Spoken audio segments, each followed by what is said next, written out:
우리의 소망 되시는 하나님께, 주님께 다시 한번 큰 박수로 우리 영광을 돌립시다. 아멘.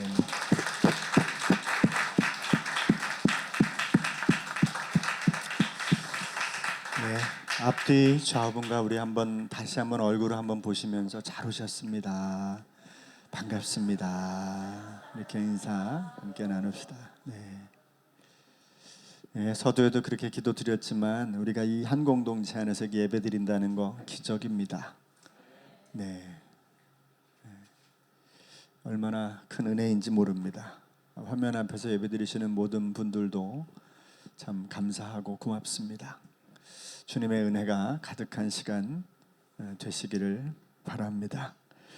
오늘 우리가 읽은 이 본문의 말씀을 가지고 두 증인과 그들의 부활이라는 제목으로 또 요한계시록의 말씀을 나누겠습니다. 산을 이해하려면 나무와 그리고 숲을 함께 이해해야 한다고 해요. 나무만 봐서도 산이 뭔지 잘 모를 것이고 또 숲을 전체를 바라보는 것도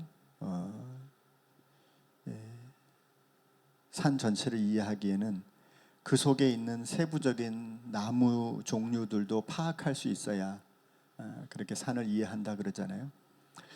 그런 것처럼 성경도 전체적인 맥락과 부분적인 내용들을 함께 이해할 때 보다 깊은 의미들을 찾아갈 수 있다고 합니다. 그런 면에서 요한계시록도 전체 내용도 이해될 뿐만 아니라 부분들의 내용도 겸하여서 이해를 할 때 이 본문의 내용을 조금 더 분명하게 인식할 수 있죠. 요한계시록을 우리가 진행하고 있지만 사실 굉장히 어렵고 또 저한테 여러분들이 도저히 어렵습니다 이런 말들을 여러 번 하셨습니다. 제가 중간에 포기할까 하다가 그래도 붙들고 달려 끝까지는 가보자라는 생각을 하고 있고요. 왜 어렵냐? 기본적으로 제가 설교를 못해서 그렇습니다. 그러니까 다 핑계를 저한테 대시면 됩니다. 조금 더 쉽게 이해를 해드리게 하려고 하지만 이 내용 자체가 또 그래서 저의 한계를 가지고 있어서 우리 여러분들이 좀 지성을 발휘하고 성령의 은혜를 간절히 사모하셔서 이 말씀이 한 구절이라도 또 한 문장이라도 우리들에게 은혜가 되고 그것이 나의 미래를 향한 하나님의 계획인 것을 찾게 되는 은혜가 꼭 있어지기를 간절히 바라면서 오늘도 또 말씀을 한 단계 전진해 봅니다. 결국 요한계시록의 핵심 주제는 고난당하는 교회 시대에 성도가 무엇을 할 거냐, 또 그들을 괴롭히는 그 주체가 누구냐, 그 용이라고 하는 그 주체가 도대체 누가 이 성도들을 이렇게 괴롭히고 있느냐, 그리고 그들의 결국 심판과 또 그것을 끝까지 믿음을 붙든 사람들의 결과는 어떻게 될 거냐, 이게 이제 요한계시록의 주제입니다. 주제. 큰 틀로 보면 숲이죠, 숲. 그러나 이걸 설명하기 위해서 이제 인의 재앙, 봉인이죠. 봉인의 재앙. 인의 재앙이 뭔가 하지만 봉인되어 있는 겁니다. 두루마리가 예전에는 이제 지금처럼 책이 이렇게 된 게 아니라 지금도 이제 봉인하잖아요. 주일날 예배 마치고 자꾸로 봉인해가지고 이제 절대 안 읽고 다음 주일날 열고 봉인해내자고 그러잖아요. 근데 그런 예전엔 두루마리로 돼 있었어요. 그래서 두루마리를 하고 난 다음에 거기다가 밀랍 같은 것으로 이렇게 되게 딱 묶어가지고 그것을 아무나 못 읽게 만드는, 그게 이제 하나씩 해제되는 겁니다. 해제되는 거 이제 하나하나 해제될 때마다 재앙이 임했던 것이 이제 봉인의 재앙 이렇게 말하고요. 또 나팔이 불려질 때마다 재앙이 일어나고 또 이제 우리가 15장부터 보게 될 대접이라 그러는데 우리가 큰 냉면 그릇 같은 그 대접이 나타나서 그게 쏟아지면 하나가 쏟아질 때마다 엄청난 또 재앙이 나타나는 그런 큰 재앙의 이야기와 하늘의 광경들, 그 다음에 이 땅의 교회에서부터 요한이 바라봤던 수많은 환상들을 그 안에 다 집어넣고 있습니다. 자, 그런 이야기를 하고 있는 속에 오늘 본문은 어떤 내용이냐라고 하면 바로 11장도 어떤 나무인지를 볼 필요가 있는데요. 이걸 이제 보통 이제 삽입장이라고 말하는데, 우리가 주로 알고 있는 거는 요한계시록에 크게 좀 전에 말씀드렸지만 봉인의 재앙, 그 다음에 나팔의 재앙, 대접의 재앙이 계속 펼쳐지잖아요.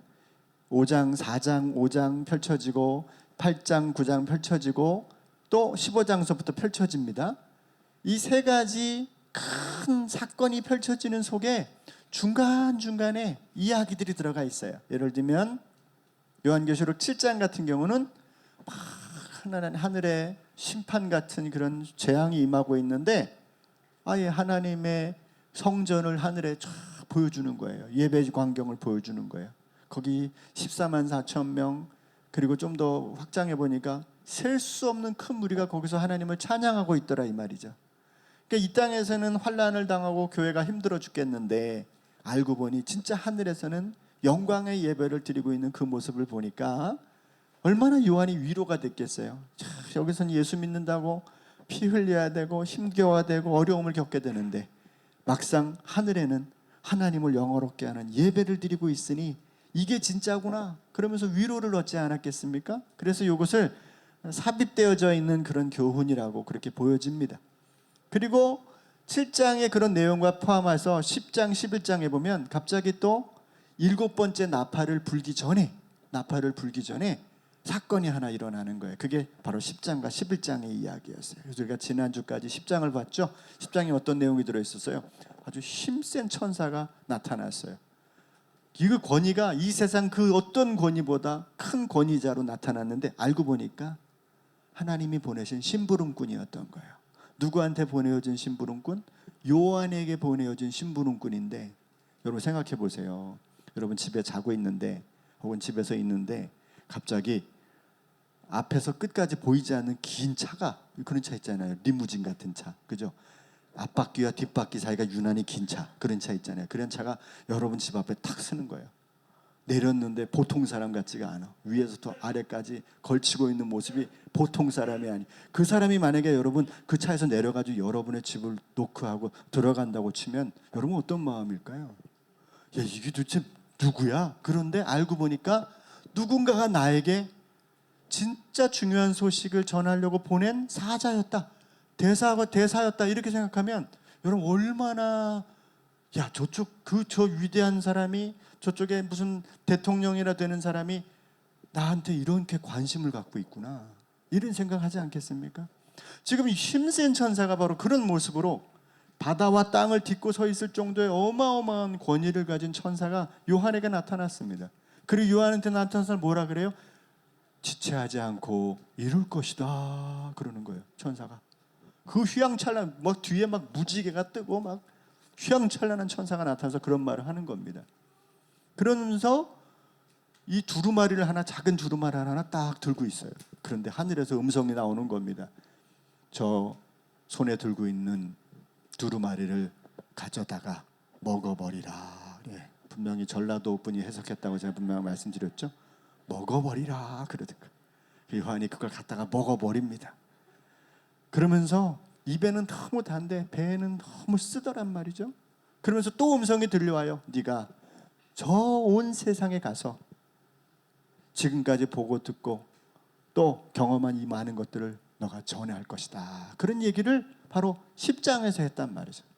그러니까 지금 요한은 이게 무슨 말이냐면 너 다시 세상에 가서 복음을 전해, 이 얘기와 다를 바가 없는 얘기인데, 사실 요한의 인생이 지금 어떻습니까? 쫓기고 죽을 뻔, 몇 번을 죽을 뻔하다가 진짜 끓는 가마 속에서 간신히 살아났잖아요. 그럼 온몸이 얼마나 흉도 많고 외적으로 보기에도 얼마나 약한 모습이었겠습니까? 그리고 얼마나 그 세상에 나가서 복음을 전하다가 겪은 그 일로 소위 트라우마가 있을 수도 있잖아요. 그런데 다시 거기 가서 똑같은 일을 하라는 얘기 아닙니까 지금? 다시 복음을 가지고 세상에 나가서 살라는 거잖아요. 그런데 그렇게 하라면 요한이 하겠어요? 그런데 요한에게 보내어진 힘센 천사를 보면요, 여러분 저 같아도 아마 일어날 것 같아요.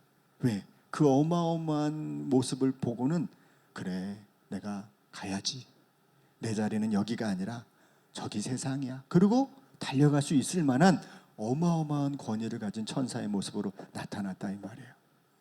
그리고 또 연이어서 하늘에서 음성이 나서 말씀하시는 그 내용이 오늘 우리가 읽은 이 11장의 내용이에요.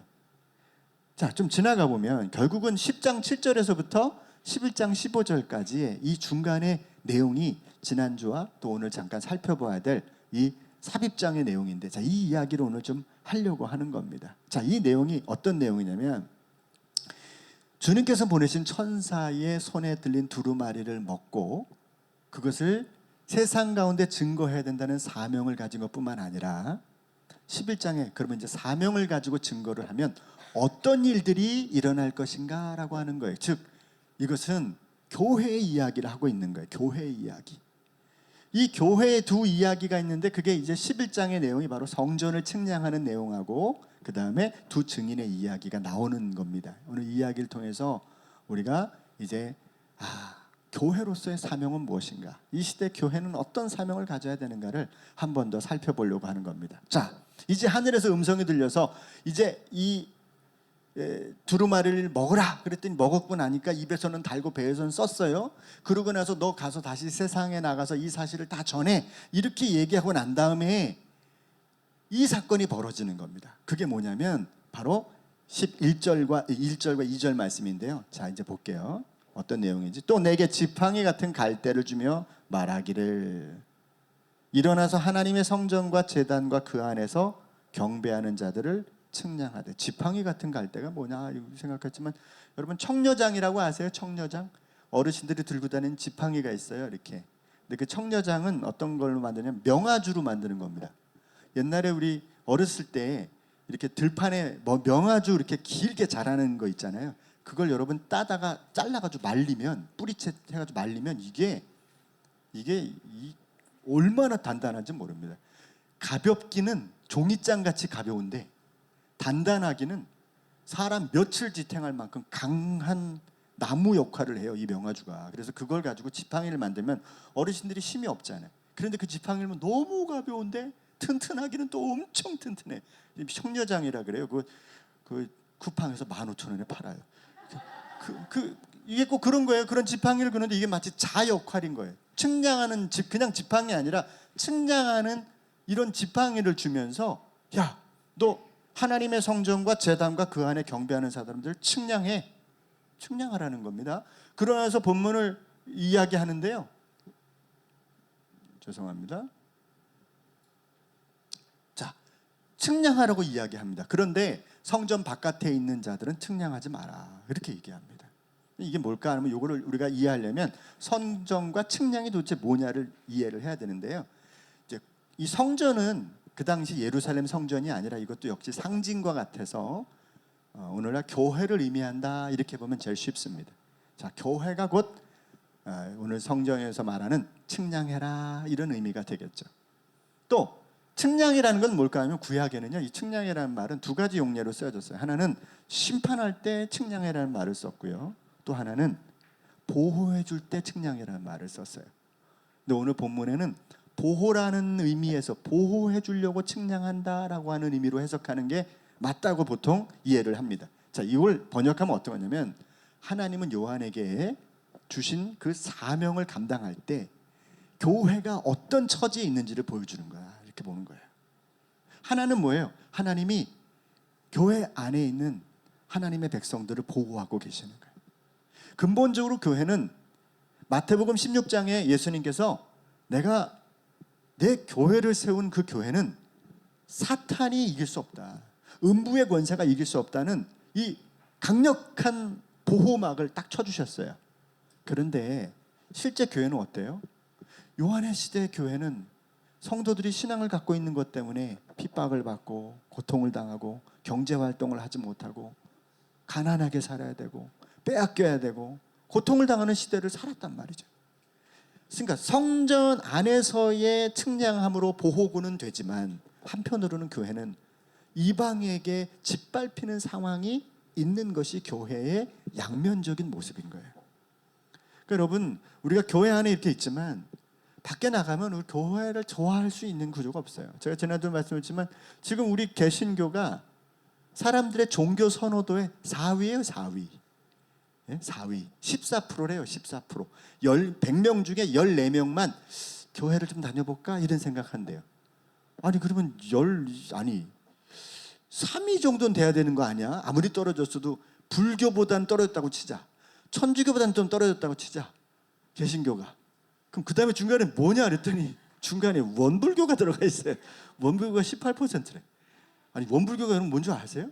잘 모르잖아. 근데 원불교보다도 지금 개신교가 못해요.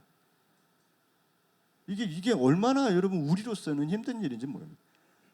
그러니까 사실 교회는 우리 시대만이 아니라 역사적으로 보면 복음의 시대에 항상 핍박이 따랐어요. 진짜 지금이야 진짜 교회 다니는 거에 아무도 뭐라고 안 하지만 여러분 정말 무서운 시대인 거예요. 미국 같은 경우도요. 이렇게 밖에 나가서 이렇게 피켓 들고 이렇게 전도하는 사람들은 목숨을 걸고 한대요. 지난주에 우리 어린 아이가 자신을 가르치는 선생님의 손에 의해서 아까운 생명을 잃었잖아요. 너무 끔찍한 일입니다. 생각만 해도 소름이 막 끼쳐서 막 고개가 막 절로 치는 진저리가 쳐지는 그런 사건인데 얼마나 끔찍한 일입니까? 근데 미국만 해도 이 총기 소유가 되니까 사람이 싫으면 그냥 쏘는 겁니다. 복음을 전하다가 이런 미국 안에서 피켓 들고 복음 전하다가 돌아가신 분들이 많습니다. 그분들이 뭐 외치고 예수 믿으세요, 예수 천당 불신조 이렇게 안 하고 그냥 피켓만 들고 서 있다가 총 맞아서 죽은 분들이 꽤 많이 있다고 그래요. 그러니까 사실 우리가 신앙 안에서 하나님 믿으면 다 챙겨줄 것 같아도 실제로 믿음을 갖고 있는 속에서 우리들의 삶이 세상 안에서 이리 찢기고 저리 찢길 때가 너무 많다는 것입니다. 교회는 보호되지만 동시에 정해진 기간 동안 고난을 받게 된다 그런 거예요. 그래서 본문에 보면 뭐 한때, 둔때, 반때, 42달 이게 다 같아요. 3년 반 다 같아요. 1260일 다 같은 날입니다. 이게 다 모두 종말론적으로 일정한 기간인 거니까 영원히 핍박받는 게 아니고 영원히 힘든 건 아니고 어느 일정한 정해진 기간 동안은 교회는 어려움 속에 놓여진다. 이 땅의 사역 속에 교회는 그런 과정을 겪어요. 두 증인이 여러분 죽은 기간이 얼마예요? 3일 반이라고 얘기해요. 이것도 똑같은 의미로 한때, 둔때, 반때하고 아주 비슷한 의미입니다. 결국 그 한 사람으로 대별되는 증인처럼 두 사람이지만 그렇게 고통을 당하는 교회의 또 한편의 모습을 가지고 있습니다. 지금 나는 저런 고통이 없는데 그런 분들도 있지만 그러나 동시에 여러분 우리는 누군가의 핍박이 아닌 여러 가지 사회적 환경이나 어려움 때문에 신앙생활이 쉽지 않은 경우를 겪는 분들도 적지 않다는 걸 우리는 교회의 상황을 통해서 알 수 있어요. 두 번째는요. 이 두 증인의 사역이 나옵니다. 이게 이제 그들이 사역하고 죽임을 당하고 부활하는 사건이 이제 3절부터 나옵니다. 근데 이 두 증인이라는 말이 사실은 온갖 이단을 배출한 본문이에요. 신천지도 이 두 증인 때문에 지금 그 이만희 씨가 나온 거잖아요. 그러니까 이 두 증인이 나다 이런 인간이 대한민국은 한 50명은 됩니다. 자기가 이 두 증인이라고 얘기하는 거죠. 그러나 이제 성경에 보면 스가랴 4장의 두 감람나무는 대제사장과 대제사장 여호수아와 그리고 유대 총독 수룹바벨을 의미하고요. 계시록 1장 20절에 따르면 두 촛대는 교회다 이렇게 볼 수 있어요. 그러니까 이건 뭘 상징하냐면 이 사명을 받고 10장에서 사명을 받은 사람 모든 하나님의 백성들 모든 성도들이 바로 이 두 증인에 속하는 거지 어떤 인물이 특별히 나타나가지고 이것을 하는 게 아니라는 것을 이 성경의 전체 맥락을 보면 알아요. 자, 무지개교회 성도님들은 이건 꼭 기억해 주세요. 두 증인은 어떤 인물이 아닙니다. 기다리지 마세요. 지난주에 어떤 분과 대화를 나누는데 그분이 그런 얘기를 하는 거예요. 우리 역사상 트루먼 대통령이 너무 중요하대요. 그래서 왜 트루먼 대통령이 중요합니까? 그랬더니 그 한국말로 바꾸면 트루, 진, 만, 인 이래서 진인이라는 거예요. 그래서 이렇게 정감록에 보면 진인이 나타나 세상을 구원하는데 트루먼이 그런 분이라고 그러죠.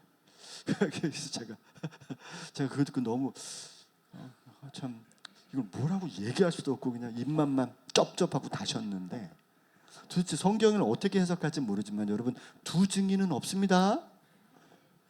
옆 사람을 보세요. 여러분들은 다 증인들을 보고 계시는 겁니다.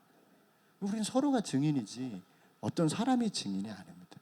우리가 다 증인인데, 그런데 이 두 증인이 어떤 일을 당해요? 엄청난 일을 당합니다. 그래서 제가 이걸 읽으려고 했는데 시간이 없어서 다 보이시죠? 이렇게 집에 가서 읽으시면 됩니다. 이렇게 13절까지 읽었어요. 근데 이 사람들이 어떤 일을 했냐면 능력을 행했어요.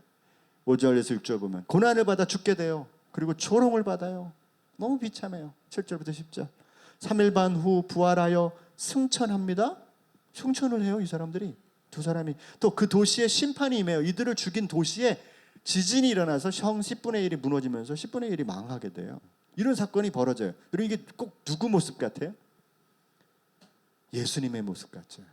그러니까 교회는 이 땅에서 사역하면 다 예수님의 뒤를 쫓아가는 모습과 아주 비슷한 겁니다. 그 이야기를 해주고 있는 거죠.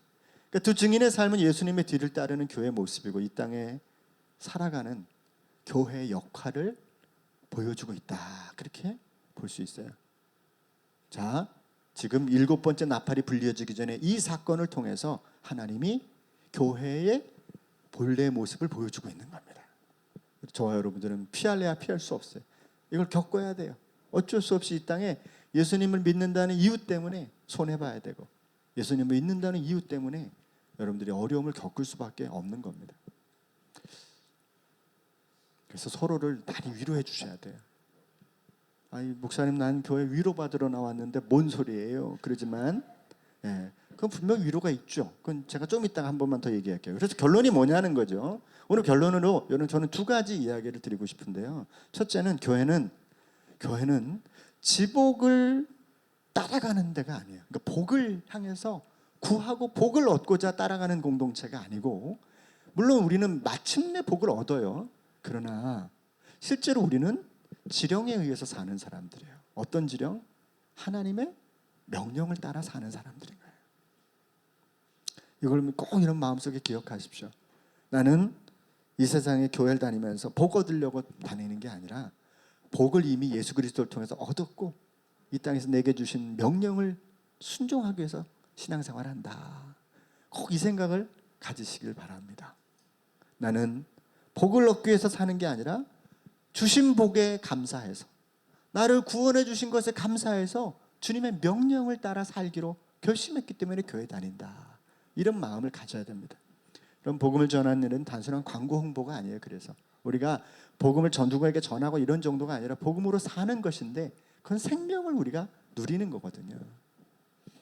이로 인해서 여러분 여러 가지 위험도 또 고난도 심지어 죽임도 당하는 일도 일어날 것이라고 하나님은 말씀하고 있는 거예요. 네, 여러분 한번 생각해 보세요. 한 사람의 영혼을 주님께 인도하는 이 과정을 도왔던 사람이라면 이 말이 금방 이해됩니다. 이제 어떤 분 최근에 만난 분인데, 그분은 좀 연세가 많으신데 이제 홀로 계신 분이세요. 저보단 좀 어리긴 한데 짝을 좀 구하고 계시더라고. 남자분인데 여자분을 구하고 계세요. 그래서 내가 어떤 분을 구하세요? 이렇게 물었더니 내가 전도할 사람을 찾고 있대. 그래서 자기는 짝을 꼭 구해서 그 사람을 꼭 예수 믿게 하는 게 자기 소원이라는 거예요. 내가 그랬어요. 절대 그런 짓 하지 말라고. 아니, 다른 사람을 무슨 수로 내가 예수 믿게 하려고 왜 목숨을 거세요? 내가 그랬더니 조금 이따 금방 깨닫더라고요. 목사님 진짜 그러네요. 그래서 같은 신앙을 가져도 쉽지가 않은데, 신앙을 안 가진 사람들을 내가 전해가지고 저 사람 여러분 죽었다고 생각하면 그렇게 됩니다. 이거 쉽지가 않거든요. 교회는 사탄의 권세가 이길 수 없는 보호를 받고 있지만 실제로는 이방인을 짓밟힐 수밖에 없는 구조이기 때문에, 이 이방인을 짓밟힌다는 건 뭐냐면 사람이 나를 짓밟는 게 아니라 나중에 이제 그 실체가 나와요. 용이 나타납니다. 용이. 그 사단의 권세에 의해서 하나님의 백성들이 핍박을 당하는 거예요. 핍박을 당하는 거예요. 남편은 믿고 아내는 안 믿고, 아내는 믿고 남편은 안 믿는다. 뭐 이런 상황에 한번 생각해 보세요.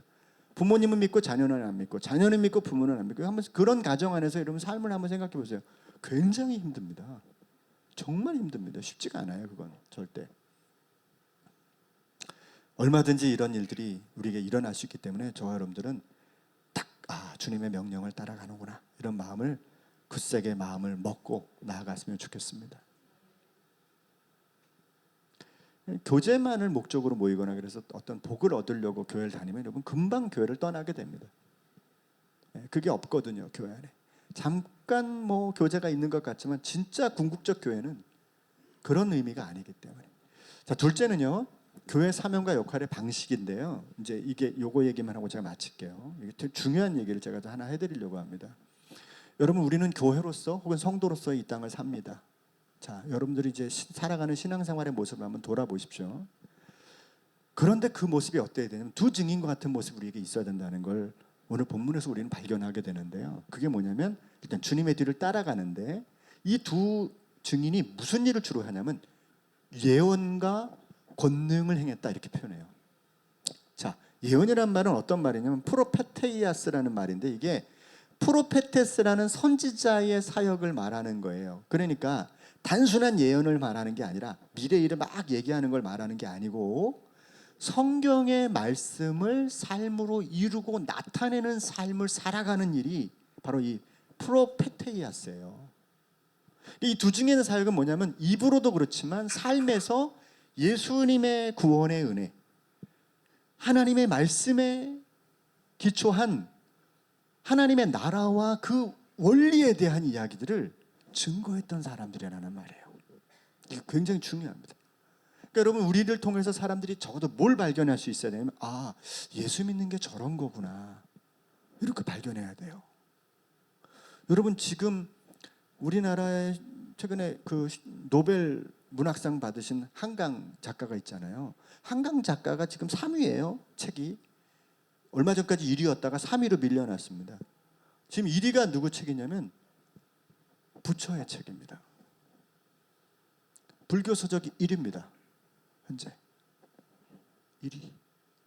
지금 이 나라가 사람들이 따라가고 있는 신앙과 지식의 기초가 불교를 향해서 가고 있다는 거예요.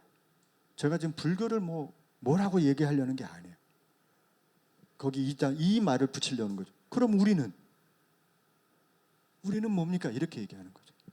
저와 여러분들은 신앙을 따라가고 예언을 따라가는 사람이 돼야 되는 거죠. 그 예언이라는 게 다음 주에 무슨 일이 생긴대, 다음 주에 어떤 좋은 일이 생긴대, 이런 얘기를 하는 게 아니잖아요. 내가 믿는 삶의 자리에서 나는 지금 어떻게 살고 있는지, 내가 지금 일하고 있는 나의 일터는 하나님의 나라와 어떤 연관이 있는 건지, 내가 지금 교회 봉사하고 섬기는데 이 일은 정말 예수님의 섬김과는 어떤 연관이 있는 건지, 그게 비록 똑같은 모습은 아닐지라도 적어도 그걸 나타내는 방향 가운데 서 있어야 된다는 거죠. 여러분, 교회 안에서 일하면 은혜가 펑펑 넘치는 게 아니에요. 저는요, 제가 잘은 안 봐도 우리 주일날 음식을 만드시는 우리 봉사하시는 분들 아마 보통 피곤한 게 아닐 거예요. 이 음식 하나 만들고 반찬 하나 만들고 여기에 여러분 쉽지 않습니다. 그거 과정이 하나님의 은혜를 붙들지 않으면 금방 그 일로 인해서 마음이 힘들어지고 어려워질 수 있어요. 다른 성도들과 교제하고 신앙 안에서 뭔가 여러분 나 우리 무지개 교회 왔더니 너무 좋아. 이제 우리가 말씀을 서로 나누는 좋은 교제라면 좋겠다. 그리고 여러분 서로 성경 나눔을 하려고 마음 먹어보세요. 그 쉽나? 절대 쉽지 않습니다. 나를 다 내려놓지 않으면 불가능해요. 근데 그 나를 내려놓는 그 작업들을 다 하나 묶으면 뭔지 아세요? 내 안에 예수 그리스도의 말씀이 내 안에서 나타나게 만드는 거예요. 아니, 정확히 말하면 예수님의 말씀이 나를 통해서 드러나는 것이 원리가 돼야 되는 거예요. 이거였구나. 이게 예수님 믿는 거네. 예수님이 말씀하신 이 말씀이 이거였네. 그러니까 깨달아지고 발견되는 거예요. 이게 이 두 증인이 했던 첫 번째 사역이고 오늘 교회가 해야 될 일이에요. 우리는 무언가를 행하는 일에 초점이 있잖아요. 이번에 우리는 이런 행사를 해야 되고 이런 일을 해야 되고, 그건 될 수도 있고 안 될 수도 있지만 더 중요한 건 그거 일을 이루는 과정 속에 예수님이 드러나야 되는 거예요. 교회 오늘 우리 교회 발전하는 의미에서 우리 3시에 모입시다. 그리고 3시에 모였는데 어떤 사람은 3시 반에 오고 어떤 분은 3시 20분에 오고 막 늦었어. 그러니까 막 화를 냅니다. 뭐 하는 거냐고. 똑바로 와야지. 우리가 지금 예수님 일을 하는데 말이야, 시간 약속을 지켜야지. 막 싸우고 시작하면 누구를 위해서 종을 울리고 있는지. 그렇습니다, 여러분. 우리의 삶은 예언의 말씀을 나타내는 일을 우선해야 된다. 두 번째는요, 권능이란 말인데 이게 사도행전 1장 8절에 말하는 권능을 받고와 좀 틀려요. 얘는 익소시안이라는 말인데 이거는 그냥 초자연적인 힘을 말하는 게 아니라 주어진 권한을 의미해요. 그러니까 이 증인이 무슨 일을 하냐면 이 땅에 사역하는 동안에 예언의 말씀을 이루어내고 자기들 통해서 드러내고 자기들의 사역 속에 하나님이 맡기신 권한들을 드러내는 겁니다. 근데 여러분 우린 누굽니까? 왕 같은 제사장, 거룩한 나라고 그의 소유된 백성입니다. 아멘 하셔도 됩니다. 우린 그런 존재입니다. 우리의 권한은 내가 실행하는 게 아니라 내 뒤에 하나님이 실행하는 자들이에요. 이게 엄청나게 중요합니다. 즉 여러분 신앙생활 하면서 내가 이제 믿음으로 똑바로 살아야지, 내가 거짓말 안 하고 살아야지, 정직하게 살아야지, 이제 최선을 다해 살아야지. 여러분 이것도 힘을 써야죠 당연히. 그러나 그보다 더 중요한 건 나를 통하여 내게 맡기신 하나님의 권한이 드러나야 돼. 저는 이걸 영적인 권위라고 생각합니다. 이 영적인 권위가 없이는 우린 주의 일을 할 수가 없습니다. 이 영적인 권위가 너무 중요합니다. 이건 내가 막 권위를 뭔가 드러내려고 하는 게 아니라 이것이 내 속에 있어야만 해요. 그리고 내가 이 영적인 권위를 나타내기 위해서는 영적인 경험들이 내 속에 드러나야 되는 겁니다. 그 영적인 경험들이 뭘까요?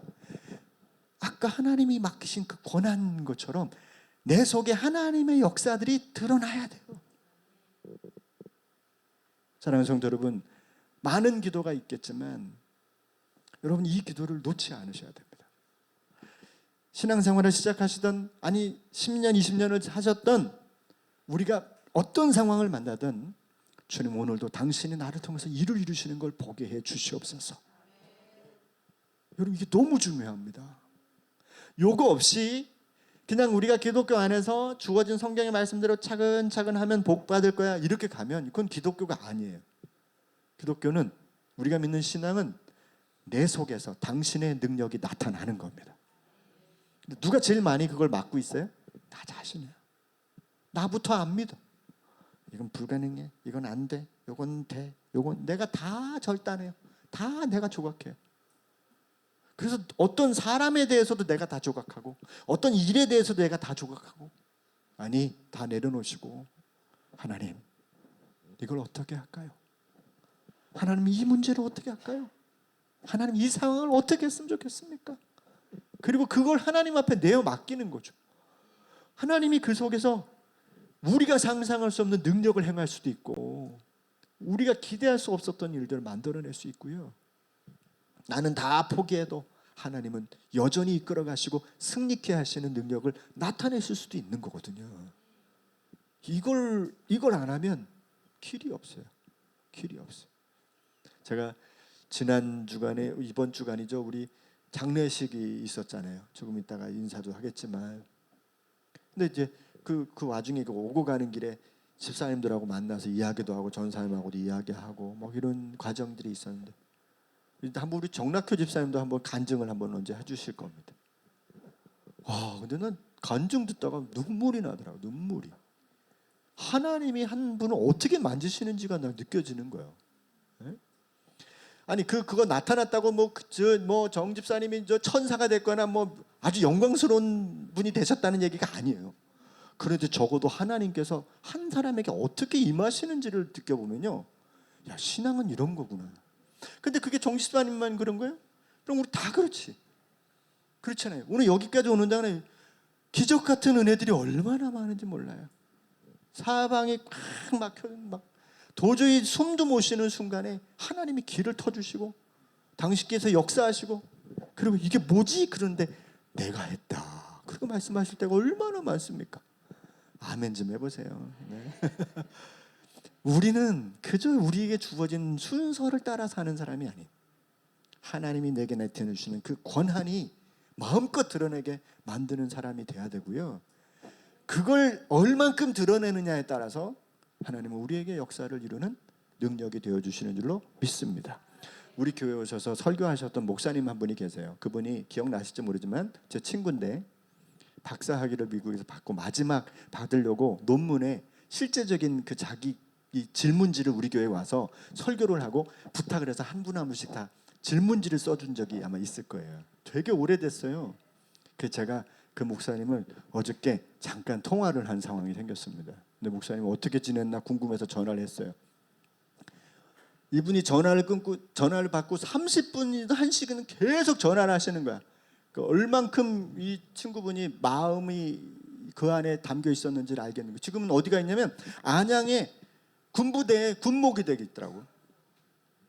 근데 그 과정을 잠깐 이야기하는데 하나님이 자기를 어떻게 만드셨고 자기가 어떻게 그 일을 하겠는데, 그 이야기를 듣는 순간에 제가 뭐가 발견되냐면 하나님이 이 목사님을 통해서 어떻게 일을 하고 계시는가가 느껴지는 거예요. 그런다 그랬어요.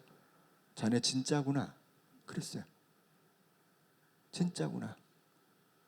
자네의 모든 환경이, 자네의 모든 컨텍스트가 오늘 자네를 만들었네. 하나님이 자네를 그렇게 훈련시켰고 역사하고 있는 게 나도 느껴지니 너무 좋다. 내가 그랬어. 너무 좋더라고. 여러분, 하나님은 그렇게 일하시는 거 아닙니까? 저는 이번에 장례식을 보면서도 그랬어요.